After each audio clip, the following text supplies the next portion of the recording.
bit about how to address this group because, when you address a high functioning group who are business owners, leaders in the community and whatnot, obviously that clientele is very different for me than people that I address in my private practice. And so the needs are completely different. One of the things that the mental health community has been faced with actually since the pandemic started and about a few months into the pandemic, the first few months people were completely stressed out. Anxieties were high. We had no idea what was going on. We didn't know really, we had no idea how, you would contract this COVID-19. And so we passed that, and then we got into understanding how we were going to stay home, how are we going to manage our families and our life and our business. And for the ones of us that were lucky enough to hold on to our jobs and hold on to some sort of a normal still, and operate, in life, we were still not immune to the depressive effects that this pandemic had on us. So what humans do, and I always say, you have to accept the fact that you're human first before any of the roles that we all have, whether it's our professional roles or our personal roles, within our household or community. We're human first. So what humans normally do when things go off balance is overconsumption of something starts, because if we can't have control over anything else, we can have control over our bodies. And so the pandemic really kind of shed light on this, basically this innate reaction that humans have. And, clearly most of us started to gain weight. For the ones of us who consume alcohol, we started to consume more alcohol. And a lot of it comes out of being out of control, not knowing what's going to happen next, because normally we have some sort of an idea. Like we know that we're going to take 2 weeks off and go to such and such place for vacation. We know that I go to work from this time and I come home at this time, and then this is my social life, this is my active life, this is where I go and work out. A lot of this behavior for humans is pretty routine. And the pandemic, what happened is it threw off our routine, right? Gyms closed down. Now we can't socialize the way we knew how. And then this Zoom stuff started. And while we were trying to learn, we were also extremely bored. And boredom was one of the most complaint issues that came up within the mental health community, close to anxiety and depression.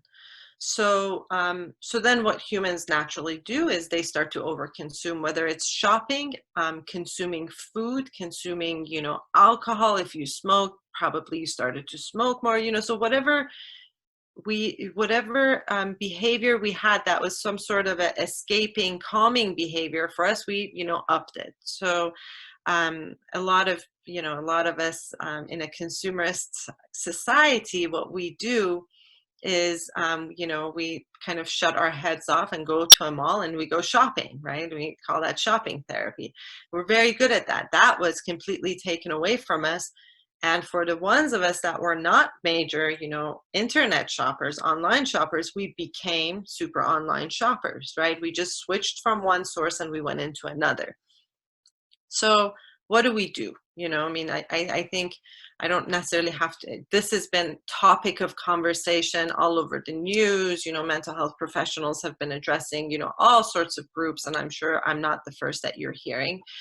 So what do we do? And for as a mental health professional in the field of addictionology, so 2020 was the worst of the opiate pandemic that we've been faced. So we have had more people who died of opiate addiction in 2020 than the past 10 years. Okay, at its worst peaks, within that period of time. So we know for a fact that as far as addiction, this pandemic pushed people who were in recovery back into using as well. So these are things that have been all over the news. Again, I'm sure I'm not the first person who's shedding some light on these issues.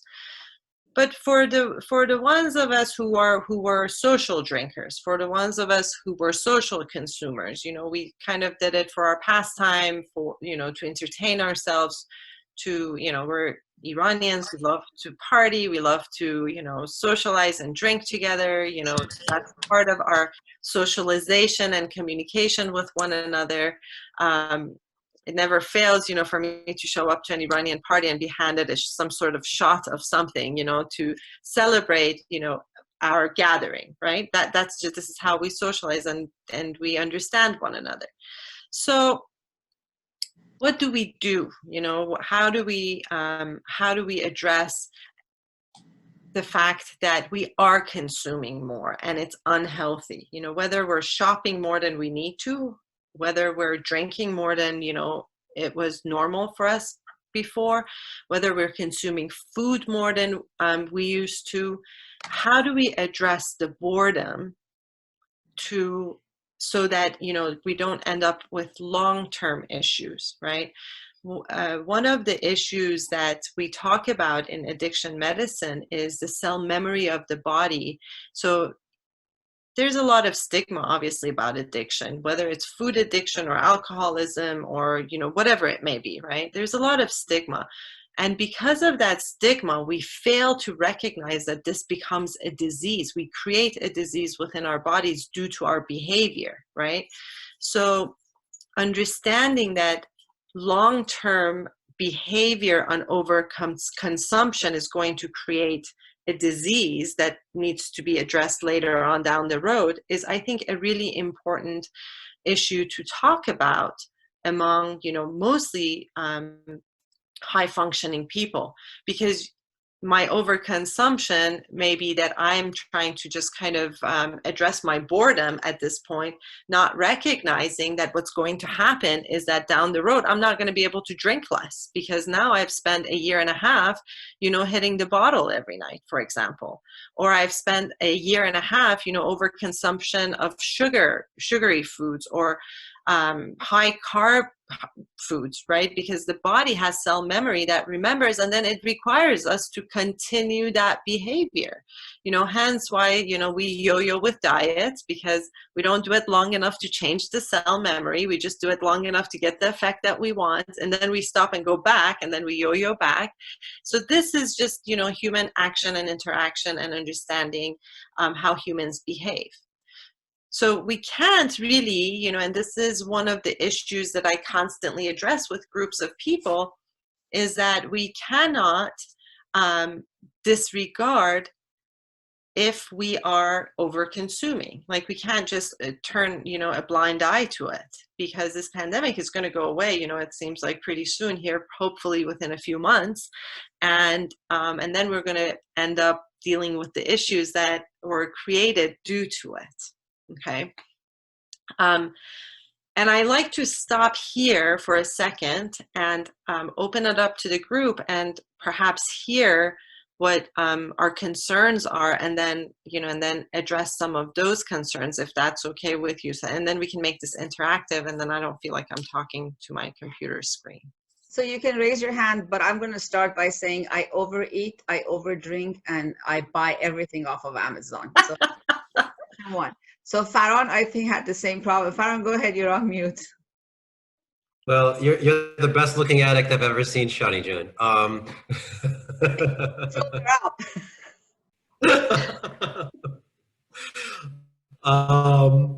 My question was, I love this the topic of conversation, and it's you're talking about yo-yo diets and changing real behavior. I'm fascinated by this concept of I think a lot of people have an intellectual understanding and enough insight of what their issues are, what's causing it, but there is so much going on in the unconscious mind. There's such resistance there. That's why those addictions are so hard to turn around. Would you be able to provide us, like in 20, 30 seconds, how to resolve that conflict and create alignment between the conscious and unconscious mind, or what's a good starting point at the very Sure. least? Sure, we can. In 20 seconds, if I had that answer in 20 seconds, Farron, I clearly would not be addressing OSEAC right now. Would probably be retired in Belize or someplace right now. Yes. See, the thing is that complicated addictions we know are due to trauma. I mean, this has been addressed in research over and over. I mean, like there in the field, there is no more conflict around that understanding. Okay, we know that complicated addictions, we're talking about heroin addiction and that sort of stuff, is due to trauma that humans are faced with at some point in their lives, right? The question that you're asking, I hope, is addressing the less complicated addictions that are behavior based, and they're less, I guess, quote unquote, less unhealthy, the overconsumption of food and that sort of stuff. So this is where the cell memory of the body gets us into trouble. Okay, so I'm gonna talk about a memory, and I want you guys to raise your hands if you relate to this memory. Okay, my grandmother's kitchen, my favorite food that she would cook. Okay, and I would go to her house upset, complaining about my mom, and she would say, here, sit down, and she would feed me something that I love to eat. How many of us have that clear memory, right? A lot of us have that relationship with somebody, maybe it wasn't your grandma, maybe it was your aunt, maybe it was the next door neighbor, maybe it was your mom's best friend, whoever. But as a young kid, normally when we would go to another adult outside of our parents, who was a person of, trust, obviously, for us, and we would address some, issue that we had, that our heart was broken, it was like, oh, here's a piece of cake, this will make you feel better, right? Or here's, I don't know, asheresh, or here's this polo that you love, right? And they would feed us. So the unconscious, connection there is, I'm upset, I'm going to eat because food makes me feel better, right? I'm upset, I'm going to, have this sweet, and this is going to make us feel better. And momentarily it makes us feel better. Why? Because we have that unconscious connection, right? And we have cell memory. Cell memory is like not very often talked about, right? So then the body sends that message, receives whatever it is that you're giving it, sends that message to the brain, and you receive momentary relief, right? Joy. Okay, and then what happens? The effect goes away, you're still upset. So then we continue to repeat the behavior, because the nature of the human says, make yourself feel good. We're always looking to better ourselves and to feel good, right? We don't, like, if you're upset, you don't say, you know what, I aspire to be this upset tomorrow. We never say that. We think, how am I going to make tomorrow a little bit better? How am I going to receive some sort of emotional relief tomorrow, right? So the cell memory remembers all of these little bits and pieces of, in our unconscious memories, of how someone made us and helped us feel better. And then we just kind of, like, without thinking about it, continue these behaviors. So to address your question, how do you bring the unconscious into the conscious, right? And try to resolve those issues to stop that behavior? Well, sit down and go over those memories. When I was upset, and then finish that sentence. So and so, how did they, and then start as young as you remember, and these are normally really within our family units, right? I remember coming home from school, and my mom always had some sort of sweets for us.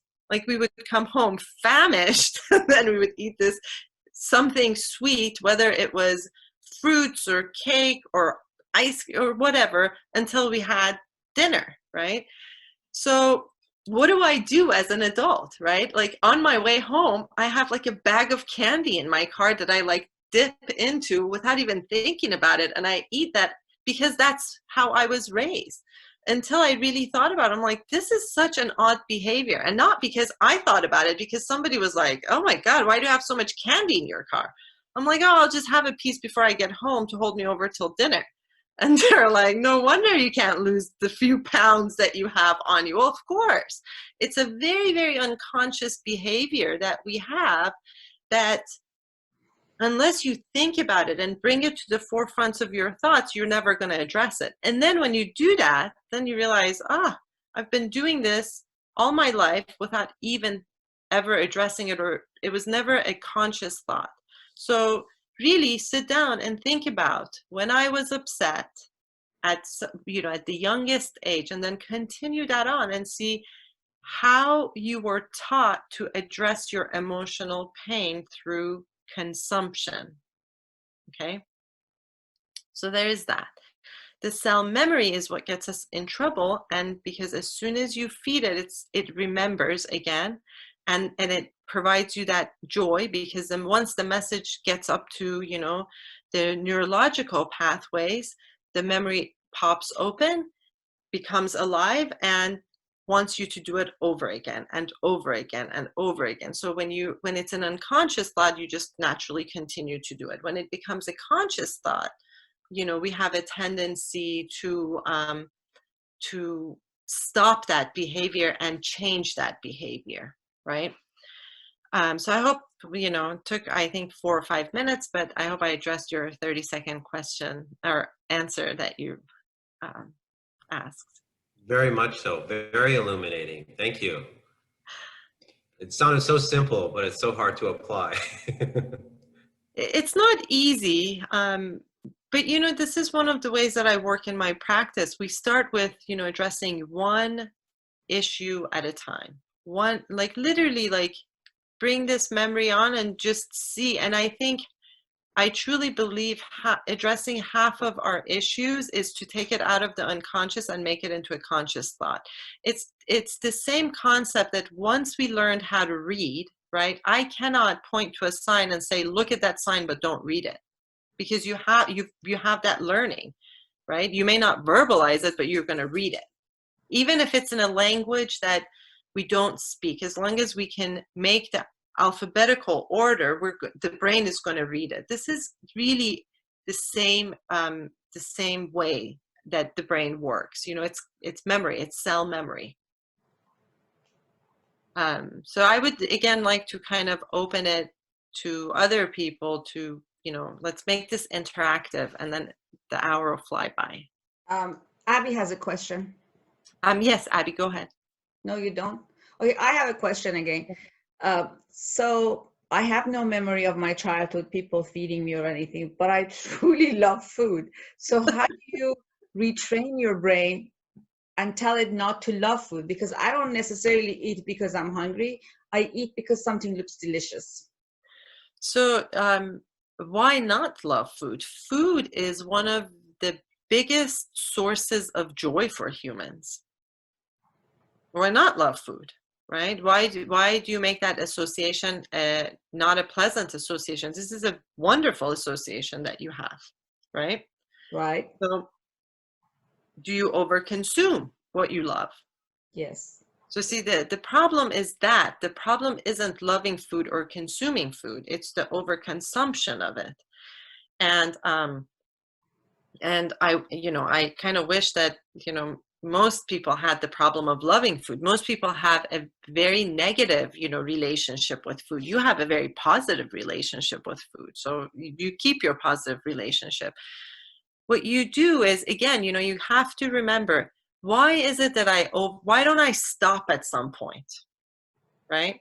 And then you go back in your memory and then try to think, when was it that I made it okay to overconsume?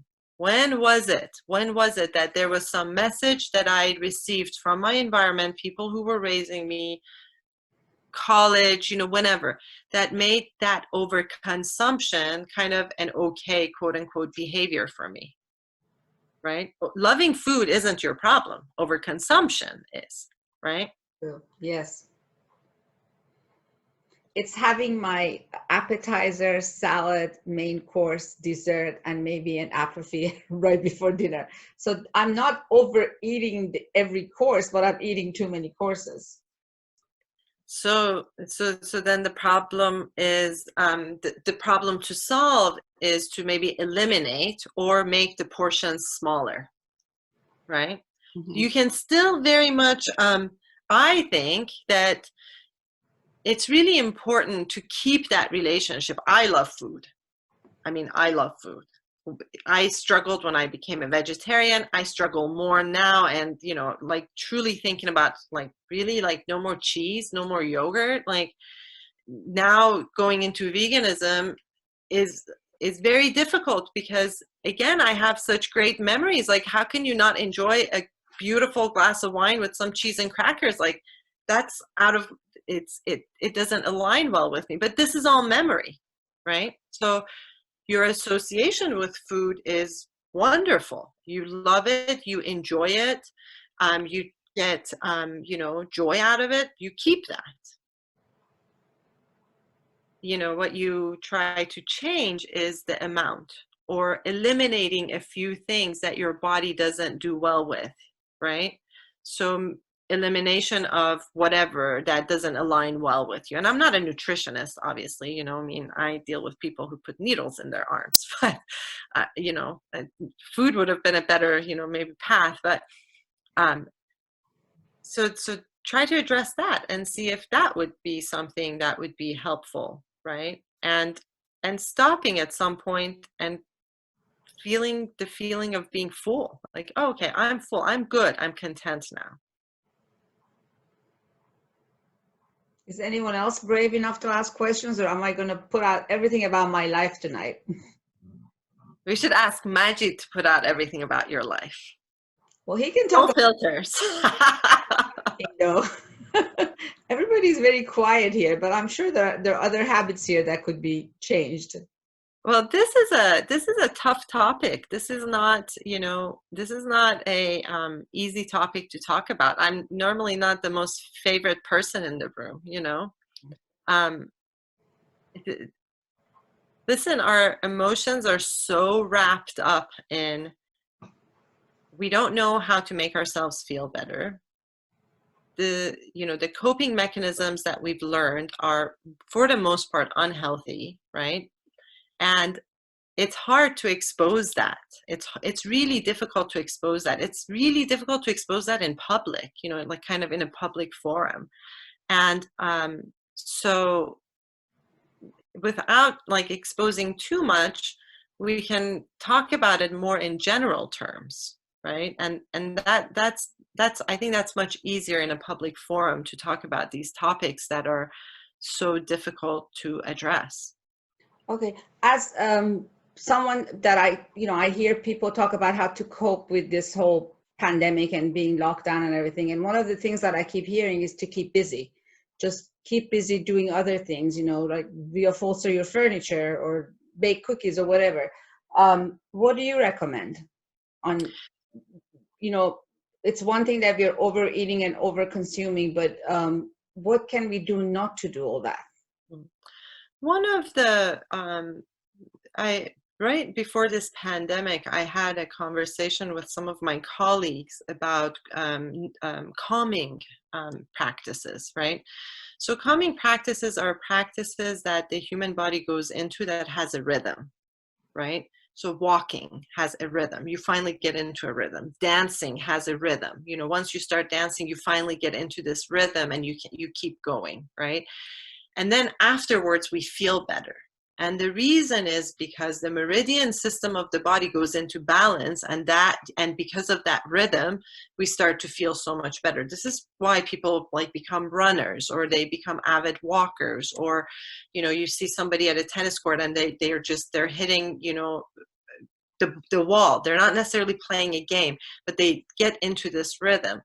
I would suggest that to make a conscious decision of getting into a practice that has some sort of a rhythm, right? So if you can go for a brisk walk for half an hour and get your body into that rhythm, it calms the nervous system down, right, of the body. And it provides us the feeling of calm. And then we don't, after you attend to your needs, your body's needs in a healthy manner, it's really difficult then to come back and do something harmful, like indulge in a tub of ice cream, for example, right? So my suggestion is, what I think one of the best ways to cope right now is to make a conscious decision to do things that are not too intense, not it doesn't require a lot of time, it doesn't require us to spend any more money. Do you know what I mean? Don't put extra strains on yourself, but go, I mean, I used to make the comment that in California, if you live in this beautiful state, you pay for the air that you breathe, right? Most of us live in these beautiful, neighborhoods. Go for a walk around the neighborhood and get into that rhythm. The walk can't be a slow walk. It needs to be more of a sort of a brisk walk so that the body can start to get into that rhythm. And then you have to stay in it for about half an hour. Okay. So that's, and research shows, mind you, half an hour of exercise that you bring your heart rate up to where, you're starting to actually have to consciously breathe, right, gives the human the same result as an antidepressant or an anti-anxiety. Perfect. Okay. So again, a lot of research show these results, and that's my, my best, to become conscious of doing something different that takes the body into a rhythm. I'm doing only 10 minutes. I'm going to up it to a half hour now. Thank you so much. That's actually a great advice. If you have any other questions from Samar, raise your hand. Otherwise, we can, Samar, with your permission, we'll go around and ask people that are new to say a few words, because I know Ron just joined, Dario June just joined, 734384 just joined. So why don't we start with this lady right here that doesn't, I unmuted you. Can you tell us who you are and introduce yourself? Hi, you know who you are. I'm sorry, is this me? Yes. Only okay, sorry. So let's see. Can you hear me? Yes. Okay, this is Dr. Aramesh. How are you doing? Hi, nice to see you. Sorry, I didn't recognize. I'm sorry, I was late and I didn't know how to put my name in instead of those numbers. So I hope I'll learn for the next time. Dr. Aramesh, what do you do? I'm a psychiatrist. Okay, and do you practice right around here? Do you want to tell us about your business? Because we are a small business networking group. Sure. Nice to meet you all. I'm a psychiatrist subspecialized in child and adolescent psychiatry. Basically, medication management, psychotherapy, and telepsychiatry. So I really enjoyed the conversation, and this is a new and really very concerning subject for today. And we see a lot of addiction issues and binge eating, obesity, and alcohol and substance use these days, and a lot of overdose since like every single day. So it's like it's a very difficult and unique situation the world is going through, and we just need to have a good coping skills in place to replace my bad or my concerning habit with a good one. I guess this is wonderful. I am really excited to see that all of you are interested, and good to see you all.